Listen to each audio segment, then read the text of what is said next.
Have you ever thought just how boring or ridiculous news commentary is today? Welcome to the Real Jax podcast with Jim and Larry.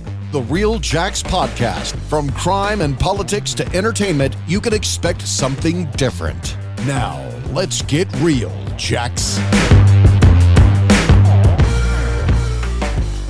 Hello, everybody. Welcome to Real Jax with Jim and Larry. Today's guest is Major Teddy Colegate, USMC retired. Before we get started, I'd like to give a shout out to Studio Podcast Suites, Gary Spurgeon, for hosting our production. Great podcast studio, first class, and glad to be here. Tell you a little bit about Teddy.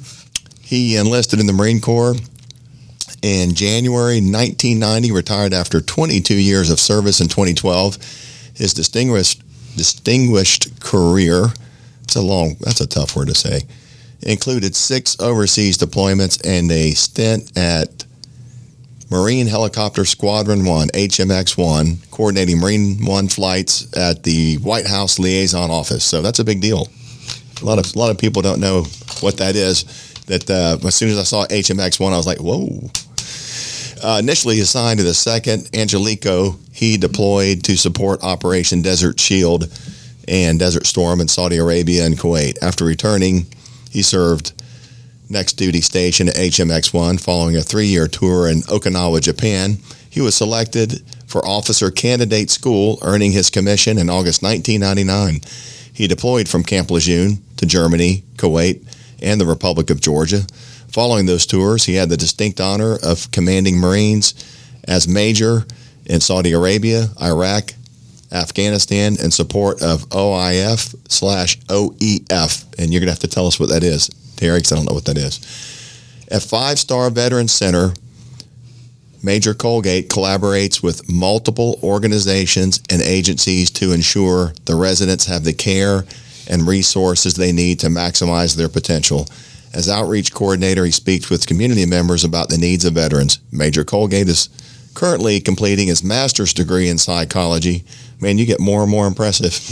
I've only known you like 5 minutes now. His master's degree in psychology and social work, and serves as the president of the local Marine Corps 501c3 First Coast Leathernecks. Outstanding. Is there more there? Very much. Brother, we appreciate your service. I can't thank you enough. That's tremendous. That's a long career, and what you've done for this country, we can't thank you enough. Well, I appreciate that, and thanks for having me. Yeah, glad to have you.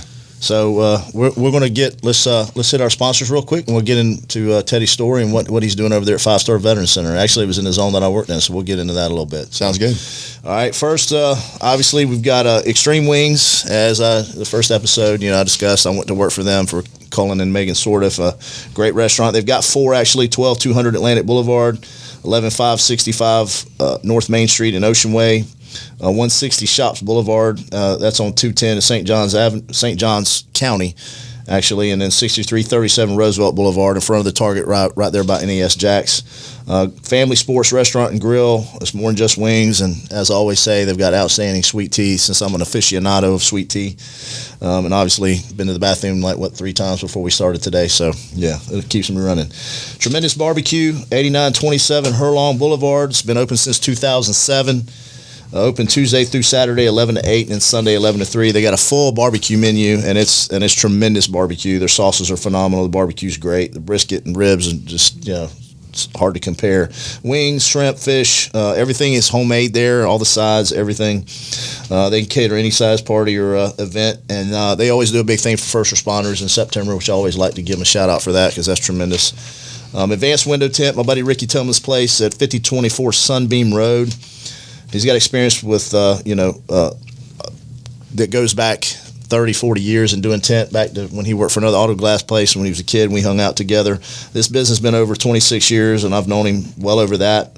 He's done work for government agencies, government buildings, residences, commercial buildings. He's a 3M Platinum dealer, which is the highest level of 3M dealers that you can have. Like deal. I said, they tent homes, they tent businesses, and they tent vehicles. So every car I've ever had, I've always taken to Ricky.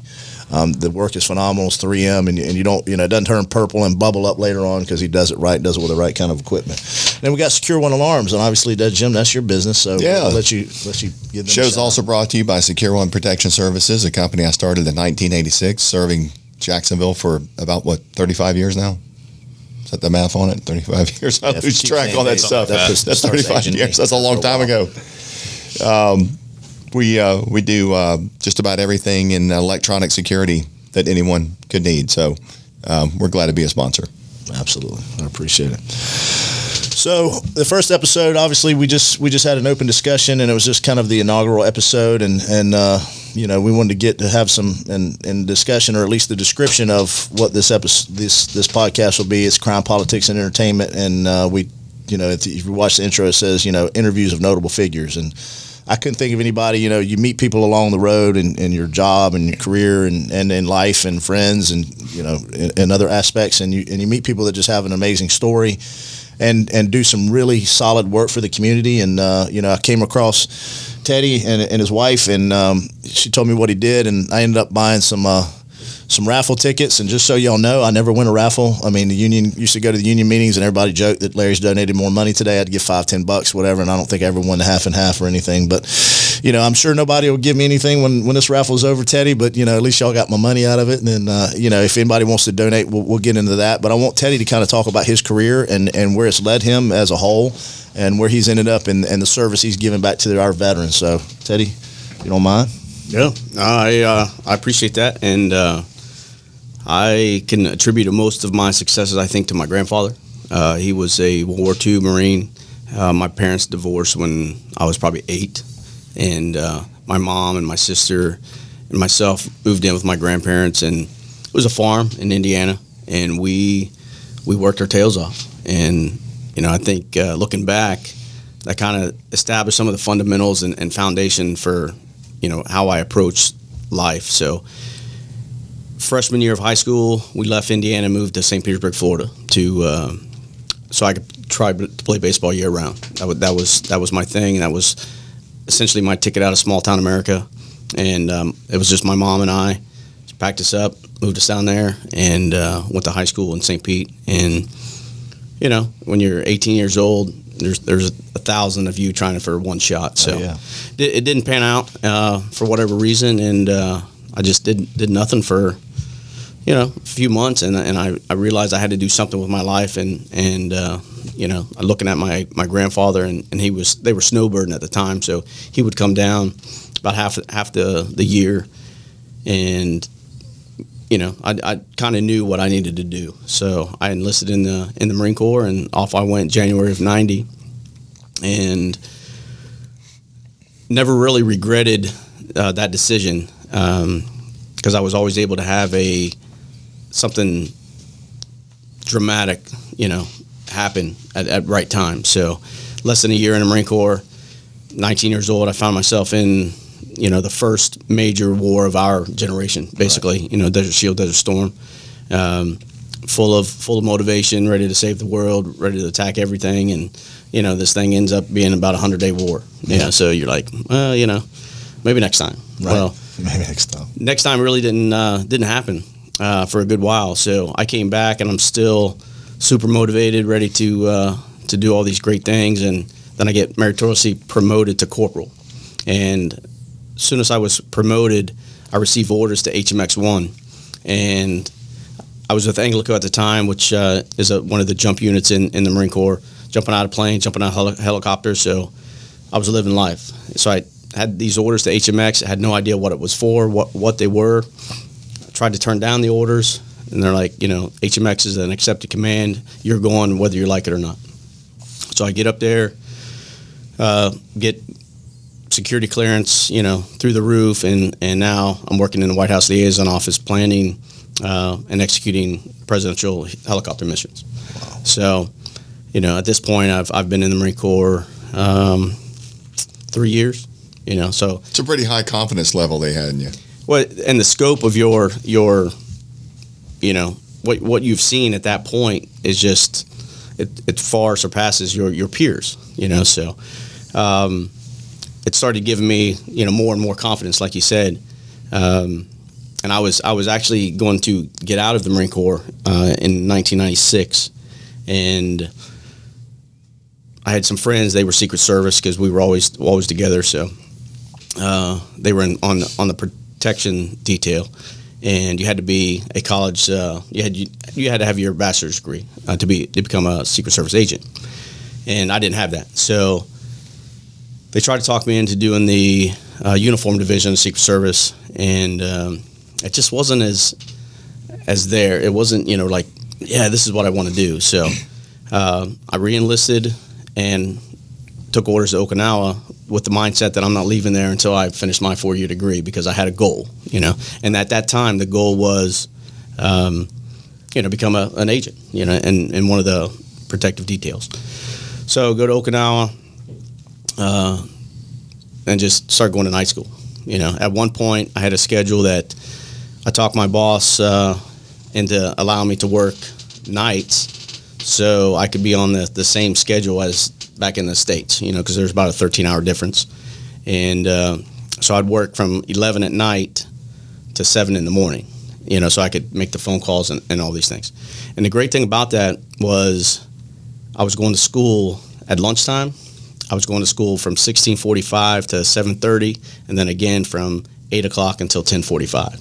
So if you look at that 24-hour, you squeeze in a couple hours of sleep here and there, But again, goal was I needed that piece of paper because I had an exit plan, an exit strategy. Comes the doors. So as I received my degree, I was getting ready to leave an ES again, and my battalion commander says, "Here, I need you to finish filling this out." I didn't know what it was. I didn't really care what it was. So, did some research, and it was a ECP, an enlisted commissioning package, one of our basically enlisted to officer programs. And I said, "Sir, I don't, have no desire, whatever." I said, "I have a plan." He's like, "Well, just humor me." So we submitted this package, and I got selected, about a month later, and then 2 months later, I was back in Quantico, and I was at OCS. So, it's just one of those things where we're about 9 and a half years into my career at that point. And then I received my commission, went to comm officer school, and then found myself back down at Camp Lejeune, where of my 22 years, I spent about 13 at Camp Lejeune, North Carolina, which is, people can hate it, but at the end of the day, that's where the Marine Corps is, in my opinion. So I got back down there, and it just seemed like I was gone a great deal. So, but I'm super thankful for every opportunity that I've ever had, and fortunate enough to be able to retire as a major. I've had plenty of bumps and bruises along the way, and my body at that 22-year mark, or really about the 20-year mark, my body had said, "Hey, I think we're done here." Yeah. And I still think that I could have been doing great things today. However, my body was like, if you want to be able to throw the football with your sons, or your grandsons or what have you, we might need to rethink what we're doing. Yeah, you're wearing the tread out. That's it. That's body's exactly like a tire. It's like Yeah. a car. It starts wearing out after a while. Yeah, I can attest to that. I'm not what I was. I still do a lot of stuff, and then the next day I wake up and go, yeah, you probably shouldn't have done that. That's right. Yeah. So that's an impressive career, brother. That's amazing. Yeah. Well, I appreciate that. Yeah. Yeah, absolutely. Yeah. Well, and then what happened after that? So I retired. So I'll back up. How old were you when you retired? Let's see. 41. Okay. 41. So a young man. So relatively. Yeah. So before that, so I was deployed in 2003 for the invasion in Iraq, and then left there and went back down to Parris Island to train recruits for 3 years. Okay. And then from there, I went right back to Camp Lejeune, and then I was gone 07, 08, 09, and 2010. And then the end of 11 is when I really stopped doing anything, and then beginning of 12 was when I officially retired. So,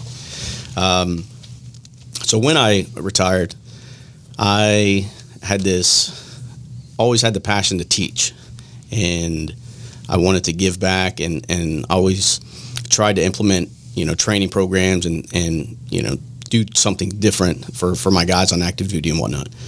And in my head, I'm thinking, I would be a decent teacher. So I started grad school for elementary education, and I became a long-term substitute for a DOD elementary school there at Camp Lejeune. Oh, cool. Quickly realized I did not want to be in a classroom with 18 little kids. So Yeah. it was, and folks would It's bad enough when it's your own. well, and Everybody else is, and again, I was told, looking back now, that you never teach the same grade that your little ones are in. And I was kindergarten, first grade. And I was exhausted every single day coming home, because then I went right back into it. So you want to turn them in recruits right away. You want to run that like Paris Island, didn't you? let's turn them over. Yeah. And but it was good, and it taught me a lot about myself. But during that same time, I was battling with some other issues, internally and things like that. Having just retired, and that's kind of where, my world, so to speak, started falling apart. Okay. It's a big change to go from being a Marine Corps major to teaching little kids.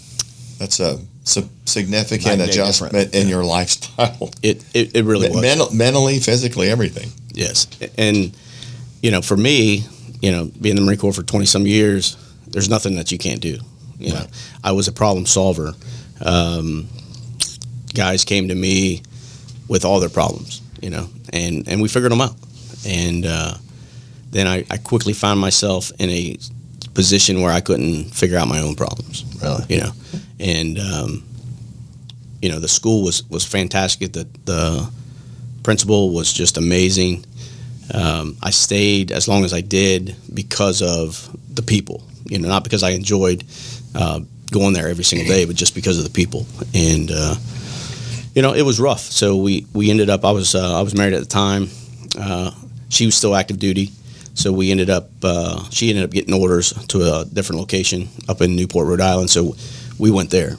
And again, it was a struggle because now, you go from, being a relative somebody in the Marine Corps, and you're really just a nobody. You don't have a purpose. I didn't have a purpose. I didn't have a sense to wake up and say, this is what I'm going to do today. Other than, my sons at the time, because they were little, and I had to get them to school or to daycare or what have you. But while they're in daycare, then you're just struggling with your own thoughts and things like that. So What am I going to do now? that's it. And 41's kind of young to retire. I mean, so you're kind of like Well, it's a few years later, right? I mean, finished up. Yeah, this was so I was probably 43. 42. So early 43, 40s though. Right. I started the police academy at 42 because in a lot of my fellow academy mates were the same age. They had just finished up careers in the Marine Corps, Navy, other military, and they were starting their second career because early 40s is young, man. Sure. I mean, and that's why I did it, because I was like, I've been doing the same thing I'd been doing for almost 20 years. I was like, man, I'm only 42. If I'm going to do something else, now's the time to do it. Right. So, especially at the level you were at, right. That's suddenly it's like a car in motion and you're stopped. That's it's it. like, what am I? So what you am say I your doing? personal life got things started getting Yeah. sideways? So I didn't have the option really physically to do those things at that point. I've had 3 back procedures. My neck is fused. I've had surgery on multiple things at this point. And I would have a day where I feel good. I'm ready to tackle the world, but mentally, I'm not in it. I don't want to do anything. I don't want to, talk to people. And then the next day, mentally, I'd be ready to take on the world, but my body would just be so sore and broke down. So I couldn't figure that balance out either. And I had a great doctor up in Rhode Island who fused my neck, Dr. Doss. Because I had no power in my hands, and folks who don't understand that, when you go into a neurologist and they say, hey, squeeze my fingers, and the nurse, the old, an old lady nurse, gives you her 2 fingers and you squeeze them. She's like, oh yeah, it feels good. I'm 43 years old. I should be making you wince or something. Go to your knees. And it wasn't happening. But and I'd get angry with the doctors. Like, I'm not like this 75-year-old guy that hobbled in here. I mean, I have structural damage from trauma, not osteoporosis or what have you. Right. So the frustration just kept building and building and building. Terry, So, where did all that trauma come from? Was it training, just routine training? So, or was any of that combat? it was so. You don't want to get into The latest one was October of 2009. And it's basically a motor vehicle accident, so to speak. We were static and another combat vehicle slammed into us. But it's one of those things where it comes down to just wear and tear. And spoonful at a time, over time, it just builds up. it does. Yeah. And being an officer, you're not going to see the doc every time you have an ache. I remember laying on my floor as a CO, and I couldn't move, and the battalion surgeon coming in and giving me a shot. I think it was Toradol at the time, in my tail, just to get me up and moving to get me home. So I've been there. 3 back surgeries, cervical neck disc replacement. Yeah. Same thing. Yeah. So and I've been completely immobilized, and sometimes your mind wants to go, and you're stuck. Your body's like, you ain't going nowhere today. Right. Or your body's okay, and then your mind's kind of in another state. Yeah. I get it. Yeah, and so as things started to unravel, like internally, the only thing I could think of was, I have to keep it together. I got 3 boys. I got to keep it together. My wife at the time was, she was in the Marine Corps, so I'm thinking, okay, what better person to understand this stuff, And unfortunately, it just never happened. So we left Rhode Island, went to Pensacola, and she got stationed there. And I remember, and this is kind of where I realized that things were not good. So she's driving, I'm in the passenger seat, my boys are in the back seat, and a car is coming out of a parking lot, like a drive-through, and we're stuck in traffic at a red light. And I had done so many convoys in Afghanistan and Iraq that, aggressive vehicles are usually a sign of something. Absolutely. Right? So a car comes out of I think it was a Taco Bell parking lot, out of the drive-through, and it's coming right to my door, and I brace, and I literally just lose it, right? And I had said some, pretty vulgar things and things like that, and I was like 0 to 100 just like that. And she says, "You need to calm down," right? So I don't know if you've ever been amped up and someone tells you to calm down. Relax. Yeah, Calm down. it doesn't work. It does It does the opposite. Yeah. It does Right. not work. So, and I think she said, "What is wrong with you?" So, to my, discredit or credit, whatever the choice words were, I said I'm a pretty intelligent person. If I could prevent this, I would do that. If I could come out of this, I would do that. I said, "You are not helping whatsoever," and it was at that moment where I realized I'm not in the right place to get better. Right. So fast forward a few months, and I just became indifferent to her, which was terrible, because now I have 3 boys looking at me, and how am I looking at their mom, Right. And I realized that I was not being the role model that I wanted my boys to Remember, like see. you did your grandfather. Yeah.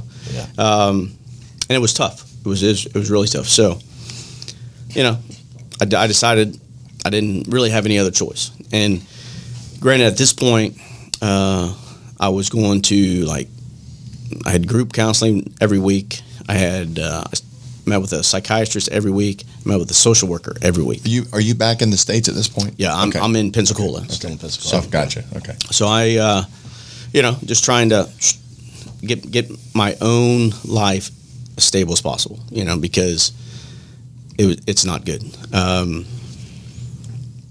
I was at a post office, still in Pensacola. I had my motorcycle. I rode my motorcycle to mail a package, and I pulled into a parking spot, and the gentleman in a truck said, why are you coming in so hot? That's why there's motorcycles all over the road, and people run you guys down all the time. Well, 2 days earlier, I just found out that one of my road buddies was killed, down in Sanford, Florida, and we were making preparations to go down there. So I go again from 0 to 100. Right.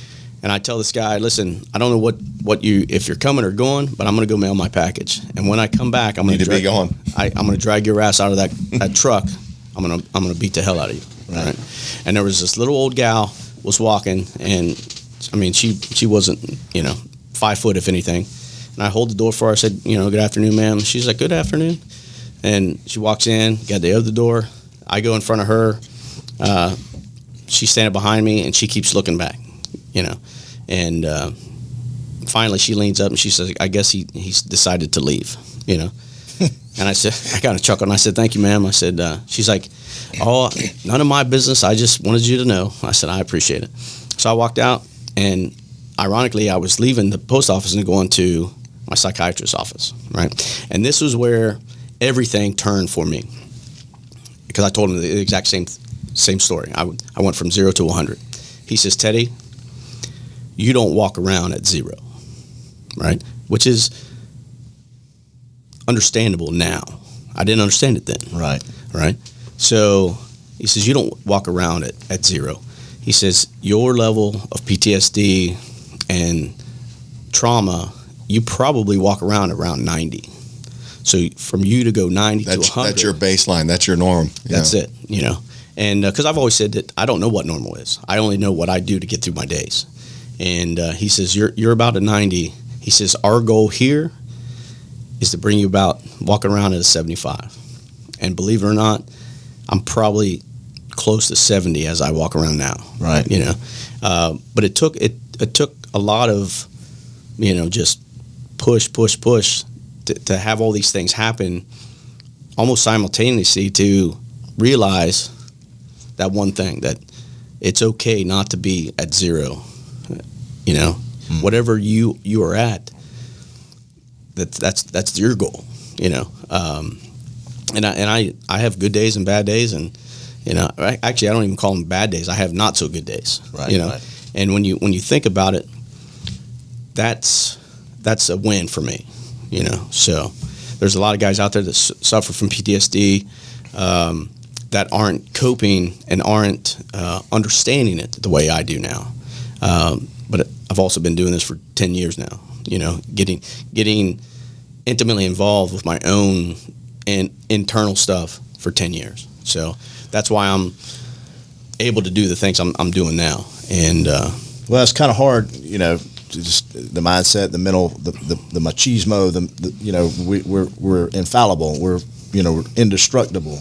Just to be able to step away from your body and see what's going on in your own mind. It takes some time, and it probably got to, you had to go through a lot just to realize, I'm not right. Something's got to be fixed, and that's tough. And it's commendable that you knew that you needed to do that, because a lot of guys, and I'm sure you deal with them, that they're not seeing it. That you recognize, at least I've got to be right for my sons, and those kind of things. And all of us are imperfect. I'm far from perfect. I've made a lot of mistakes in my life, and probably things that wound me up. Now I look back a little bit and go, I don't know why I acted like that. But I've been 100. Probably Zach can probably attest to that. He's probably heard stories about me going to 100. But man, that's I'm glad you've done it. So that opened a doorway and started you down a path to where it kind of led you where you are now. So you're with a psychologist. You're starting to see changes. You're walking around at 70, and then what happened?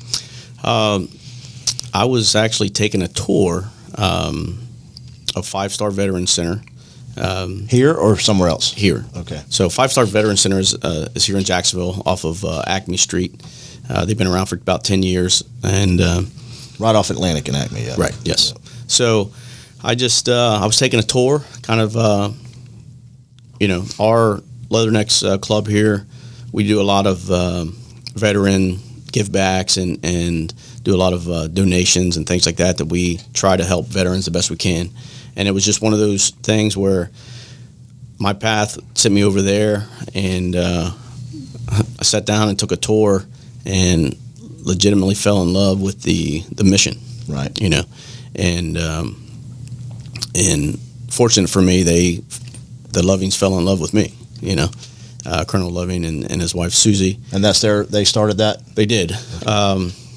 So, just one of those where I just tried to figure out how do I fit there, and because they have everything laid out, but I told them, I said, I know I can help somehow, and they brought me on, and dare I say, we made up a position, but it seems to be working. We have you have a lot of folks that are going into counseling. 5-Star can house up to 40 veterans, male veterans. It's an all-male unit or a facility. And, we have on-site mental health professionals. We have outreach to all of the higher-level care facilities. And, we try to put the right individuals with the right resources.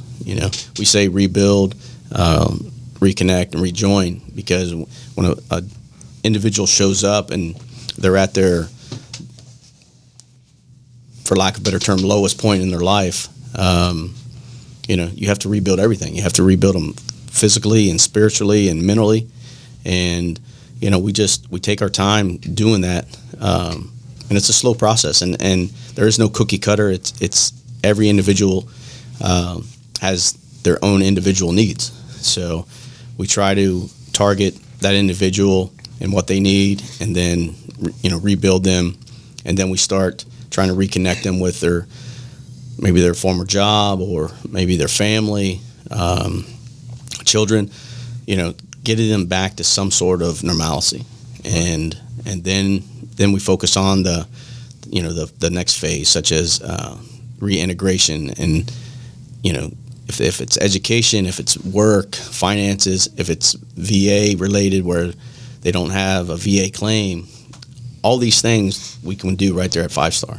So it's just a dynamite facility that has a lot to offer. And their overall mission is basically just to reach out to just improve the lives of vets that are down on their luck, if for lack of a better term. So we call it Passport to Independence program. Okay. So you come in, and say you don't have a nickel to your name.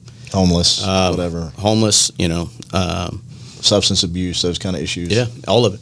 And so it's not limited to PTSD, no, combat stress or anything like that. No, so, we or any particular branch. No, it's all services. We have a vetting process because, again, in communal living, you have to be able to live in a community. And whether it's cleanliness, whether I was going to ask you, is it like a barrack style kind of setup? Or so we have are they individual apartments? 40 individual rooms.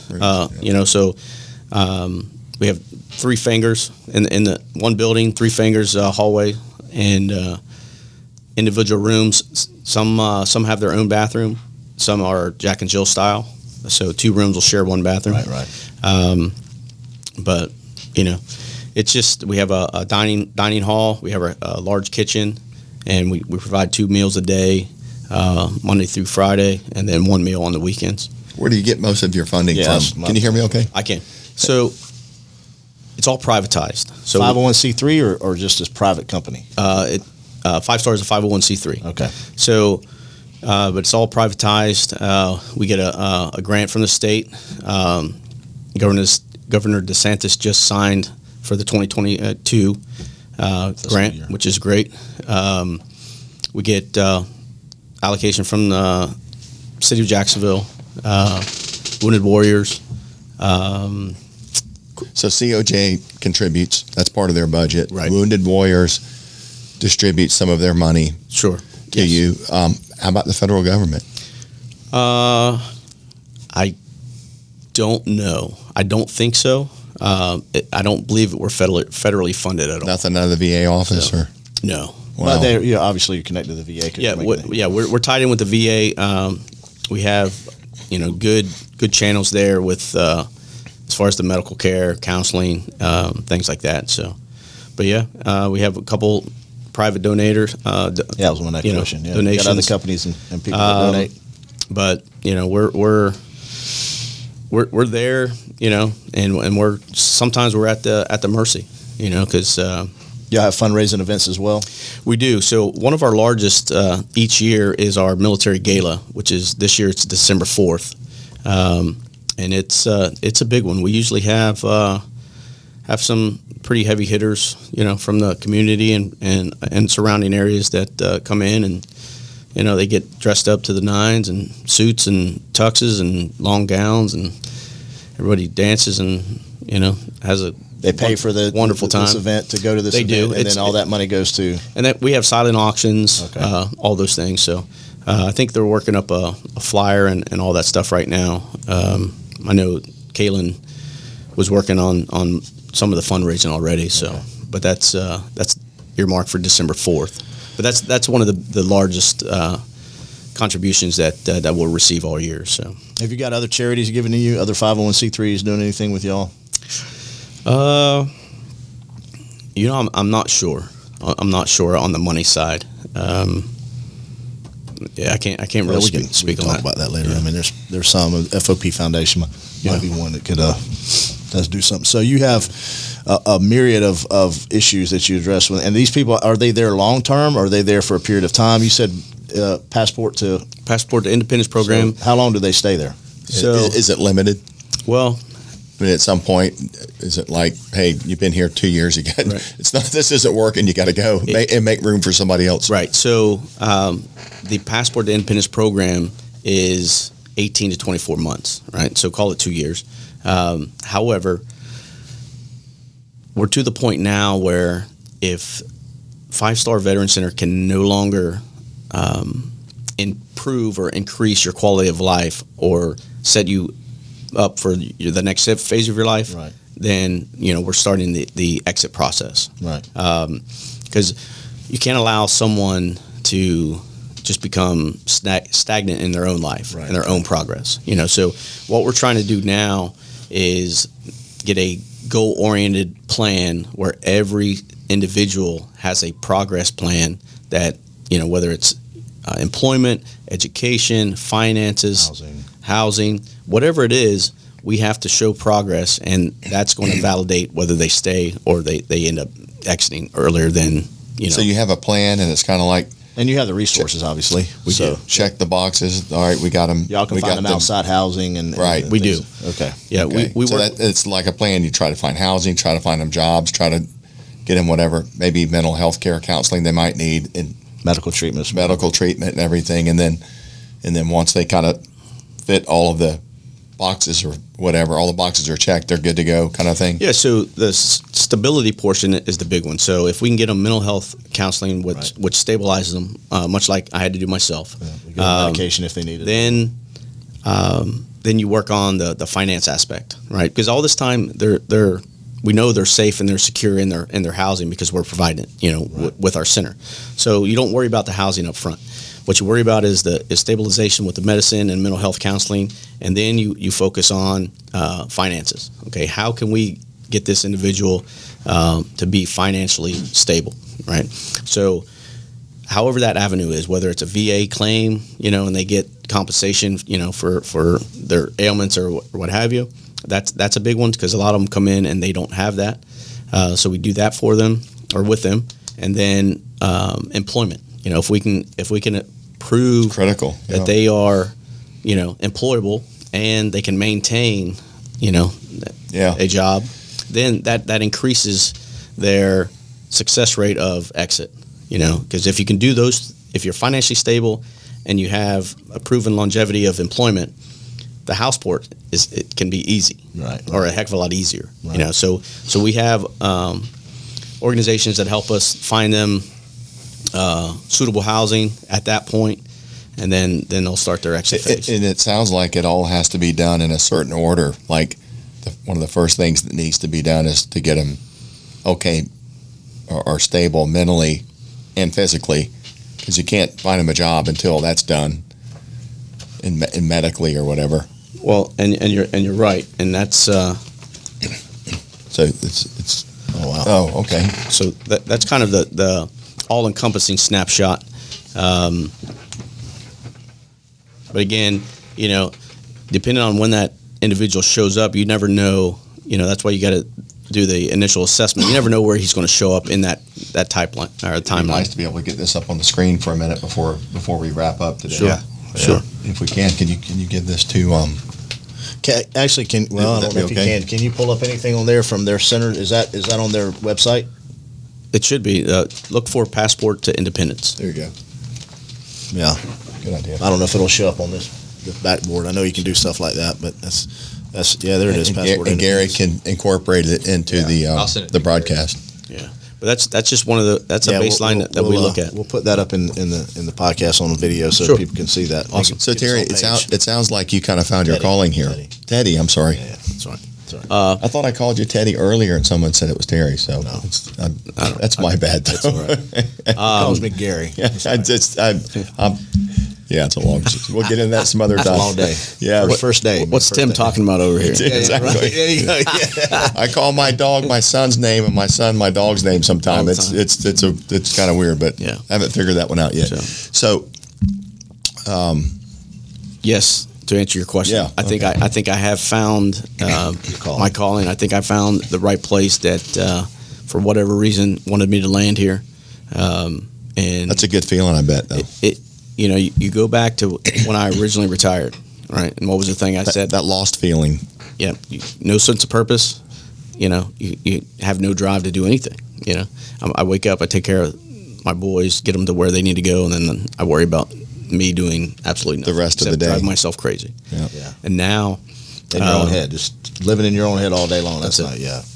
so and Now now asked me it's- about going back to work, and I was like, you taking some time off? Yeah, but I'm not going to take too long because I don't want to sit around and stare at the walls. Right. And, can only watch TV so much. I mean, I'll go to the gym and do some stuff like that, but yeah, I want to get out and do something and something a little different. So that's different. That's No, it is, and it's purposeful. You got to the growing pains that they're feeling over there now because I'm so super focused and hyper vigilant on their care. Some of the residents are like, man, I don't like this guy. And that's okay. That means you're Yeah, doing but your they job. can't get over it. Yeah, They can't get over on you. because I am going to hold you accountable You've been there. for your own life. And you've been there. Well, that's an excellent being in a former command position. You're the perfect Probably what job they need, for yeah. that. Yeah. Yeah, it's what they it's been awesome. And Are y'all at max capacity there no, or close to it? so we have You said 40. 40. We're right around, I think, 34, 35 right now. Okay. so close. So you're so we- staying at almost full vacancy. Now, Yeah. we'll always keep 2 open for Urgent cases. emergency crisis right then. Yeah. Right.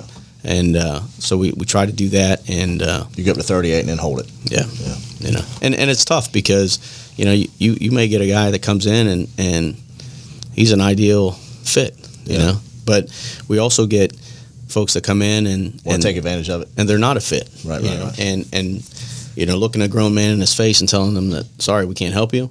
That's kind of tough. Yeah. But it's getting them to help themselves. And I always say my goal is to get them to the empowerment process of their own life. If we can empower them to take control and regain control of their own life, there's nothing they can't do. Right. And sometimes it's hard to crack that shell of scar tissue because they've just suffered trauma and things like that. They have trust issues. They have all these issues that you have to peel that stuff away. Not all of it's fixable. It's not. You can maybe get it to a certain level, kind of like you were saying, getting your normal Down to 70. Down to 70s. You can't. It's not all. I mean, we're humans, and some of that damage is permanent, That's and it's you can only get it to where the best place you can get it, Yeah, and get then it controllable work more with it. than manageable. Yeah, controllable and manageable. Yeah. Well, so you take your trauma, and we'll talk PTSD for a second. You got your trauma in your brain, right? So here's your brain, you got the trauma, and all that scar tissue is around it. Well, as you retrain your brain to think differently, like everything is not bad, everything is not out to get you. That's all retrainable things that you have to do for your own self, So, but you protect that trauma. You never know, and that's where I'm at, So I have trauma still in my brain where I just know it's protected. Well, you never know what's going to trigger and bust through all of that protection layer, where it exposes that trauma, and I leave the 70% threshold, and now I'm back at a 90. Right. So that's what's important for me, and it helps being at 5-star because I see this every single day. What I didn't share was in April 2016, I had a 45 in my mouth. Right, I was done. Right, I knew that I could not be the person that I thought I could be. Right. So then this all changed, right? So it's there. You just have to figure out, how do we get your brain from thinking? And I tell these guys a lot of times, you change one negative word into a positive word, right? Because if you can do that, then you start thinking positively, and you don't think step by step thing, And if you can do that in increments throughout, your life suddenly becomes a heck of a lot better. I've had to do that myself. I mean, I got into periods of negative thinking and going through certain times of your life, and it starts with changing one thought, one word, and it kind of grows into another one and starts a trend. But when you realize it's internal, you stop having an axe to grind and looking, external circumstances, and only control what you can and not what everybody else is doing. That's your internal dialogue. You're not responsible for everybody else. You're only responsible for yourself. So you got to fix what you can control, and positive, So the origin of all of this, was that your combat time for during the during the early 90s, the two conflicts. Well, beating his body up too, I'm sure. Yeah. So it's really weird because in Iraq in 2003, in Iraq in 2007 and 2008, Afghanistan in 2009 and 2010. You were there for all of that. Yes. Okay. So you see all these things, and I was the communications officer, so it's like I see everything, and I hear everything, and I read everything. You can watch UAV feeds of raids and things like that, and you can see when it's good and when it's bad. And for me, I can't put my finger on what. What it was. Maybe it was just an accumulation of things. Because it's like it was very important that my guys went, and we every time they brought a KIA in, we always tried to be there to meet them.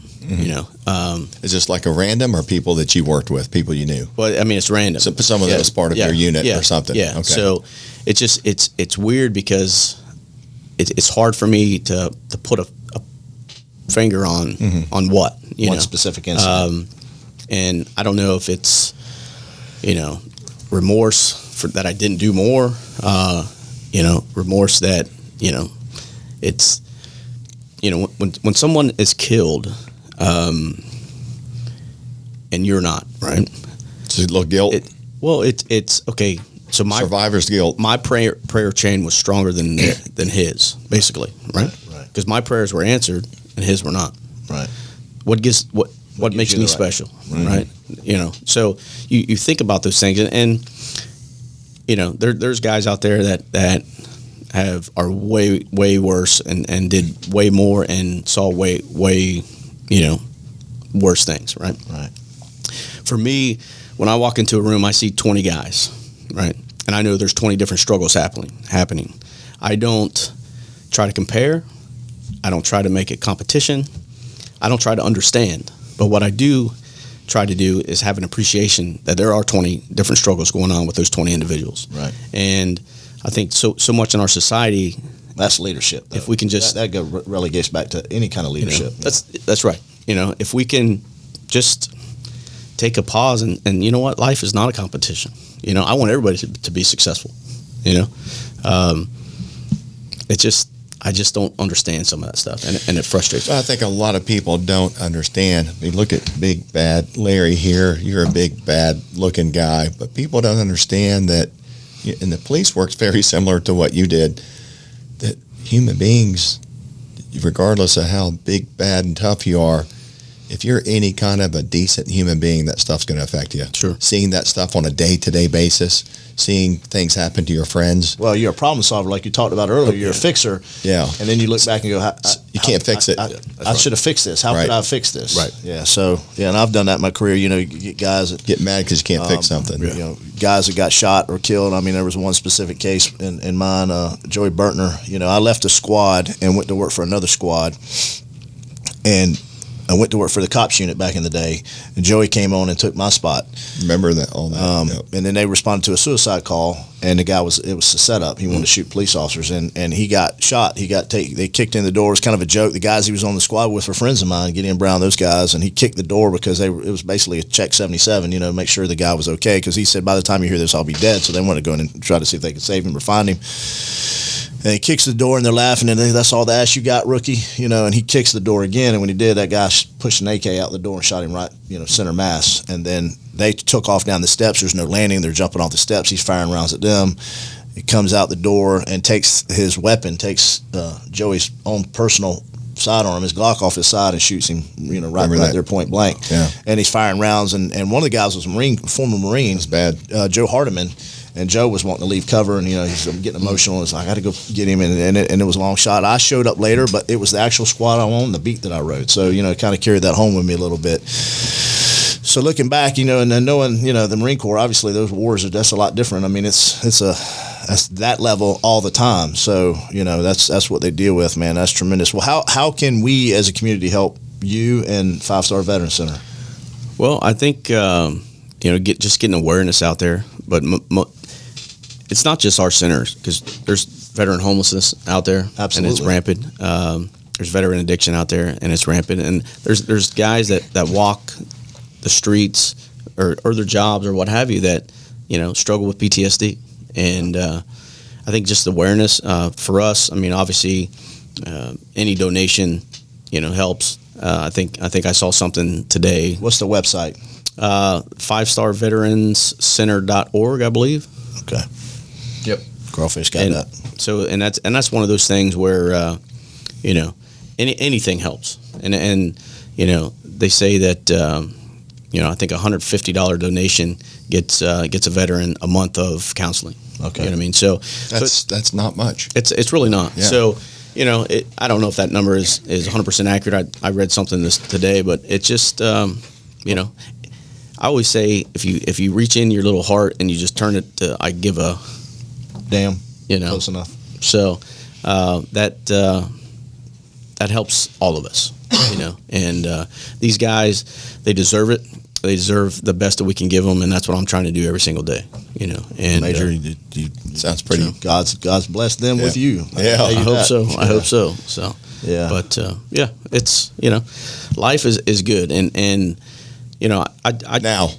Well, it is, Yeah. and I always I live my life in segments, right? So 24 hours in a day, 24 segments a day, right? So what I do now is I try to win as many segments as I possibly can, right? I like that. Yep, I'm not going to win them all, and I know that, but me neither. I'm going to win as many as I can, and I like that. I don't even win segments approach. when I'm sleeping. That's the problem. You know what I mean? So, but if we can win segments, because just because you have a bad moment doesn't make it a bad day, and just because you have a bad day doesn't make it a bad week. You know what I mean? So if we can. And you're getting your master's in psychology? Psychology. Perfect. Yeah. So makes sense. So it's just one of those where I try to give the positive message for everything, and try to change That's good. my speaking to a more positive instead of negative. I mean, we can all walk around, woe is me, and nobody's any better. Yeah. So if we change a little bit of our language, that changes our thought process, and then next thing you know, our behavior is following suit. So that helps me and everybody doing this job too. I mean, I you know, I have felt strange, you know, and it's minuscule compared to, you know, wartime, but you know, it's an adjustment leaving, you know, the police force after almost 28 years, and for those guys, you know, they deserve that, and as a community, I'd love to have you on again, talk about leadership and some other stuff. Man, it's been I've been just speechless half the time, and I usually talk a lot, right, Crawfish? Yeah, I mean, I couldn't stop listening. Yeah, I just I mean, you were sitting over there like you didn't know what you were going to talk about, and I'm like, like I was like, where the time go? It's like, come on, Teddy, you got to come back. Yeah, I would love to. I appreciate you guys having me, and you know, like I said, I'll tell everybody the same thing. You know, you got to take care of yourself before you can take care of others, and at the end of the day, you know, we owe it to ourselves and to each other to take care of each other. So we love you to be a regular, man. Talk about this, and then, you know, leadership and anything else. You know, absolutely, I'd love to be here. Yeah, folks, that's retired Marine Corps Major Teddy Colegate, combat veteran, one of the great guests we've had on today. And Jim didn't talk a lot. He tries to talk over me all the time. I know. So that was nice. Yeah, and we appreciate you pulling that up. We'll get Gary involved, and you know, he does some cool editing, which I know absolutely nothing about. I can barely talk on the mic, so we'll get that up. We'll get the website tied in, and maybe a graphic put up when you talk about it. Yeah, that'd be great. Hopefully, it'll be, you know, so we're starting to see some positive two episodes, and I think we're going to be on fire in a few more months. So everybody can always pull this up later and listen to it. So. Yeah, this will go on. I mean, this could be out there for years. Yeah, that's awesome. You know, and maybe share it with some of the people that are coming into 5-star. Oh yeah, absolutely. Yeah, we'll market this and you know, use you guys for our advantage as well. Yeah, we should. We appreciate that. Yeah. Okay. Well, how about it, guys? I think that's pretty close to a wrap. Is that what do you think? Is that a wrap? Yeah. Sounds good. Close. Let's close it out. Thanks for being here. That was Real Jax with Jim and Larry, and we'll see you next time. Thank you.